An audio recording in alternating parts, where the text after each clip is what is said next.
Hello friends. Vardhan academy में आप सभी का स्वागत है। दोस्तों, आज की इस वीडियो में हम लोग एनसीईआरटी ज्योग्राफी क्लास 6 में चैप्टर 8 को पढ़ेंगे और यही आपका एनसीईआरटी की जो 6 क्लास की ज्योग्राफी है उसका ये लास्ट चैप्टर है। ठीक है, 6 क्लास का ये लास्ट चैप्टर है और इसके बाद हम लोग कल से 7th क्लास स्टार्ट कर देंगे और जल्दी से ही आपकी ईयर तक की कंप्लीट करा देंगे और फिर आप उसके आगे अगर कहेंगे तो आगे भी आपकी जारी रखेंगे। ठीक है, और जैसे ही ये कंप्लीट हो जाएगी आपके इसके ऊपर जो शॉर्ट नोट्स हैं वो मैं आपको प्रोवाइड करा दूंगा। उसकी पहले वीडियो दूंगा, फिर उसके ऊपर मतलब उसकी पीडीएफ भी आपको दे दूंगा। ठीक है, तो चलिए स्टार्ट करते हैं। और इससे पहले आप लोगों को मैं बता दूं कि आप लोगों से बाद में मैं यहाँ पर देखिए ये जो इसकी एक्सरसाइज है इसको भी हम लोग सॉल्व करेंगे।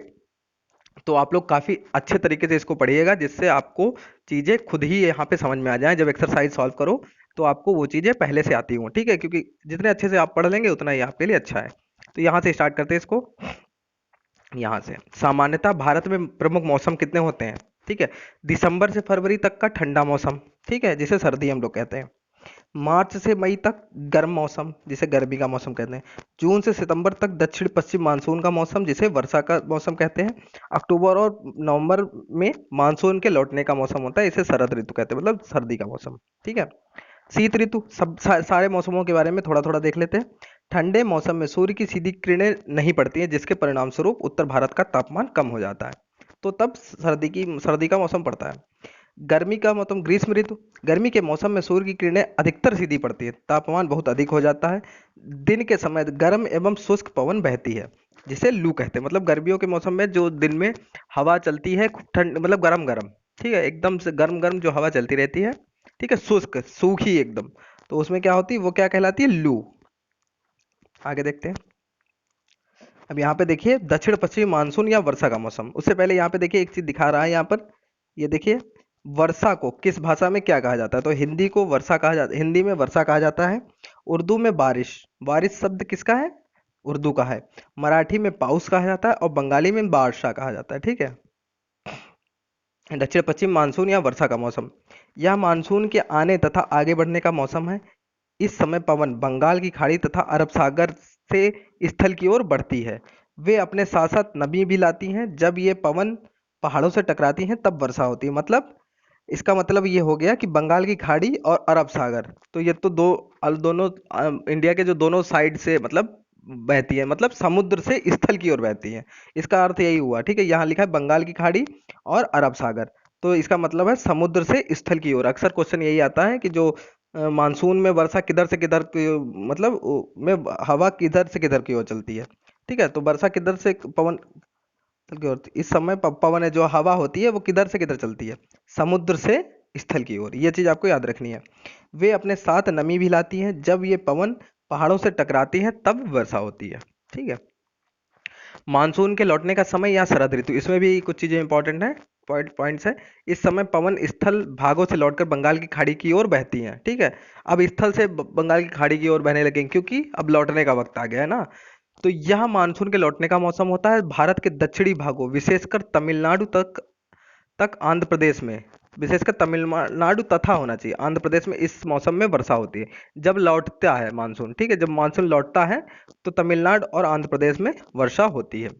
किसी स्थान पर अनेक वर्षों में मापी गई मौसम की औसत दशा को जलवायु कहते हैं। ठीक, भारत की जलवायु को मोटे तौर पर मानसूनी जलवायु कहा जाता है। मानसून शब्द अरबी भाषा के मौसम से लिया गया है, जिसका अर्थ होता है मौसम।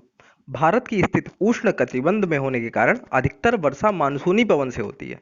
भारत में कृषि वर्षा पर निर्भर है, मतलब वर्षा होगी तो उसी हिसाब से कृषि निर्भर करती है।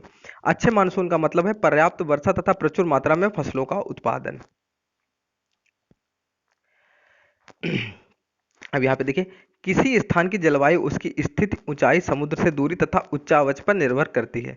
इसलिए हमें भारत की जलवायु में क्षेत्रीय विभिन्नता का अनुभव होता है। राजस्थान के मरुस्थल में स्थित जैसलमेर तथा बीकानेर बहुत गर्म स्थान है, जबकि जम्मू कश्मीर के द्रास एवं कारगिल में बर्फीली ठंड पड़ती है। तटीय क्षेत्र जैसे मुंबई तथा कोलकाता की जलवायु मध्यम है। तटीय क्षेत्र हैं जहाँ पे मतलब तट होते हैं, मतलब समुद्र होता है। ठीक है, वे ना ही अधिक गर्म और ना ही अधिक ठंडे होते हैं। तो कोलकाता और ये जो मुंबई है, जितने तटीय क्षेत्र हैं, ये ना तो अधिक गर्म और ना ही अधिक ठंडे होते हैं। समुद्र तट पर होने के कारण ये स्थान बहुत अधिक आर्द्र, मतलब नमी इनमें बहुत होती है। विश्व में सबसे अधिक वर्षा मेघालय में स्थित मौसिन राम में होती है, जबकि किसी किसी वर्ष राजस्थान के जैसलमेर में वर्षा होती ही नहीं है। ठीक। अब देखिए प्राकृतिक वनस्पति। हम अपने चारों तरफ विभिन्न प्रकार का पादप जीवन देखते हैं। हरे घास वाले मैदान में खेलना कितना अच्छा लगता है। कुछ पौधे छोटे होते हैं जिन्हें झाड़ी कहा जाता है, जैसे कैक्टस तथा फूलों वाले पौधे इत्यादि। ये क्या होते हैं? झाड़ी।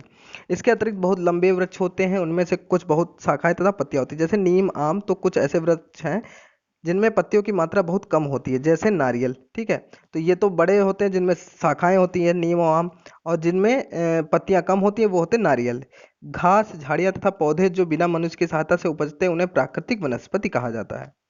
क्या आपने कभी यह नहीं सोचते कि ये एक दूसरे से किस प्रकार भिन्न है? अलग अलग जलवायु में अलग अलग प्रकार की वनस्पतियां पाई जाती हैं। इनमें वर्षा की मात्रा सबसे महत्वपूर्ण होती है। ठीक है। उष्णकटिबंधीय वन, यहाँ वर्षा वन, यहाँ पे देखिए फोटो बनी हुई है। हम हमें वनों की आवश्यकता क्यों है? ये अच्छा पॉइंट है यहाँ पर। वन हमारे लिए बहुत लाभदायक हैं। ये विभिन्न कार्य करते हैं। पेड़ पौधे ऑक्सीजन छोड़ते हैं जिन्हें हम सांस के रूप में लेते हैं तथा कार्बन डाइऑक्साइड का ग्रहण करते हैं। पेड़ पौधों की जड़ें मिट्टी को बांध कर रखती हैं तथा इस प्रकार वे मिट्टी के अपरदन को रोकते हैं। ठीक। वनों से हमें ईंधन, लकड़ी, चारा, जड़ी बूटियां, लाख, शहद, गोंद इत्यादि प्राप्त होते हैं। वन वन्य जीवों के प्राकृतिक निवास हैं। पेड़ों की अंधाधुंध कटाई के कारण भारी मात्रा में वनस्पति प्राकृतिक वनस्पतियां समाप्त हो गई हैं। हमें अधिक पौधे लगाने चाहिए। जो पेड़ बचे हैं उनकी रक्षा करनी चाहिए एवं लोगों को पेड़ों के महत्व के बारे में बताना चाहिए। हम लोग कुछ खास आयोजन जैसे वन महोत्सव मनाकर अधिक से अधिक लोगों को इस प्रयास में शामिल कर सकते हैं तथा पृथ्वी को हरा भरा रख सकते हैं। ठीक है। वन्य प्राणी।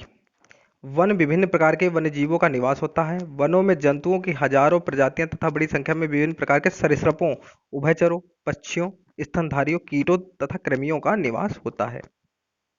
अब यहाँ पे से देखिए, यहाँ से काफ़ी चीज़ें आपको इन एक दो पेज में काफ़ी इंपॉर्टेंट चीज़ें यहाँ पे मिल जाएंगी। ठीक है। पॉइंट्स आपको। बाघ हमारा राष्ट्रीय पशु है। यह देश के विभिन्न भागों में पाया जाता है।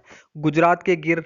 ठीक है। गुजरात के गिर वन में, तो ये पूछा जाता है गिर वन कहाँ पाया जाता है या गुजरात का प्रमुख वन कौन सा है? तो गुजरात के गिर वन में एशियाई शेरों का निवास होता है। तो इसमें यह भी पूछा जाता है कि एशियाई शेरों का निवास मुख्य मतलब निवास स्थल, मतलब निवास कहाँ कहाँ पाया जाता है? तो उसमें गुजरात का गिर वन होगा। तो आपको ऑप्शन वही लगाना होगा। हाथी तथा एक सींग वाले गैंडे असम के जंगलों में घूमते हैं। तो ये चीज आपको पता होनी चाहिए कि असम के जंगलों में क्या चीजें प्रमुख रूप से पाई जाती है। तो हाथी तथा एक सींग वाले गैंडे। हाथी केरल एवं कर्नाटक में भी मिलते हैं। ऊंट भारत के रेगिस्तान तथा जंगली गधा कच्छ के रण में पाए जाते हैं। जंगली बकरी, हिम तेंदुआ, भालू इत्यादि हिमालय के क्षेत्र में पाए जाते हैं। इनके अतिरिक्त बहुत से दूसरे जानवर जैसे बंदर, सियार, भेड़िया, नीलगाय, चीतल इत्यादि भी हमारे देश में पाए जाते हैं। भारत में पक्षियों की ऐसी ही प्रचुरता है। मोर हमारा राष्ट्रीय पक्षी है। भारत में पक्षी तोता, मैना, कबूतर, बुलबुल तथा बतख इत्यादि हैं। अन्य बहुत सारे पक्षी राष्ट्रीय पक्षी उद्यान हैं जो पक्षियों को उनके प्राकृतिक निवास प्रदान करते हैं। उद्यान शिकारियों से पक्षियों की रक्षा करते हैं। क्या आप अपने क्षेत्र में पाए जाने वाले 5 पक्षियों के नाम बता सकते हैं? तो ये तो इजी है, बताया जा सकता है। भारत में सांपों की सैकड़ों प्रजातियां हैं। उनमें कोबरा एवं करैत प्रमुख हैं। तो भारत में सबसे प्रमुख कौन से हैं? कोबरा और करैत। वनों के काटने तथा जानवरों के शिकार के कारण भारत में पाए जाने वाले वन्य जीवों की प्रजातियां तेजी से घट रही हैं। बहुत सी प्रजातियां तो समाप्त भी हो चुकी हैं। उनको बचाने के लिए बहुत से नेशनल पार्क, पशु विहार तथा जीव मंडल आरक्षित क्षेत्र स्थापित किए गए हैं। सरकार ने हाथियों तथा बाघों को बचाने के लिए बाघ परियोजना एवं हस्ती परियोजना जैसी परियोजनाओं को शुरू किया है। क्या आप भारत के कुछ पशु विहारों के नाम तथा मानचित्र पर उनकी स्थिति बता सकते हैं? अब देखिए, ये देखिए न्यूज़पेपर में ये सारी चीज़ें वन्य जीवों से संबंधित यहाँ पे चीज़ें हैं। ठीक। अब ये देखिए प्रवासी पक्षी क्या होता है। प्रवासी पक्षी, कुछ पक्षी पिंटेल, बतख, करलियू, फ्लेमिंगो, ऑस्प्रे, लिटिल स्टिंट प्रत्येक वर्ष सर्दी के मौसम में हमारे देश में आते हैं। ये पक्षी हर हर साल सर्दियों में आते हैं हमारे देश में। ठीक है। सबसे छोटी लिटिल स्टिंट जिसका वजन लगभग 15 ग्राम होता है, आर्कटिक प्रदेश से 8,000 किलोमीटर की दूरी तय करके भारत आती है। तो ये प्रवासी पक्षी कहलाते हैं जो हर साल सर्दियों में एक तरीके से घूमने के लिए आते हैं। ठीक है। तो ये प्रवासी पक्षी होते हैं। अब देखिए यहाँ पर एक्सरसाइज आ गई है, ये आप लोगों को देखनी है। सही उत्तर देखिए, क्वेश्चन आंसर को छोड़ के बाकी करते हैं हम लोग। ठीक है। विश्व में सबसे अधिक वर्षा वाला क्षेत्र कौन सा है? तो ये तो बहुत इजी क्वेश्चन है, मोहसिन राम। ठीक है, मेघालय में। जंगली बकरी तथा हिम तेंदुआ कहाँ पाए जाते हैं? हिमालय क्षेत्र में। ठीक है। दक्षिण पश्चिम मानसून के समय आर्द्र पवनें कहाँ बहती हैं? तो मैंने क्या कहा था, दक्षिण पश्चिमी मानसून के समय जो आर्द्र पवनें होती हैं वो किधर से किधर बहती हैं? पश्चिम बंगाल और अरब सागर से लेकर स्थल की ओर। तो ये हुआ एक तरीके से समुद्र से स्थल की ओर, ठीक है। अब खाली जगह देख लीजिए। गर्मी में दिन के समय शुष्क तथा गर्म पवनें चलती है, जिन्हें क्या कहा जाता है? लू। जिन्हें कहा जाता है लू, ठीक है।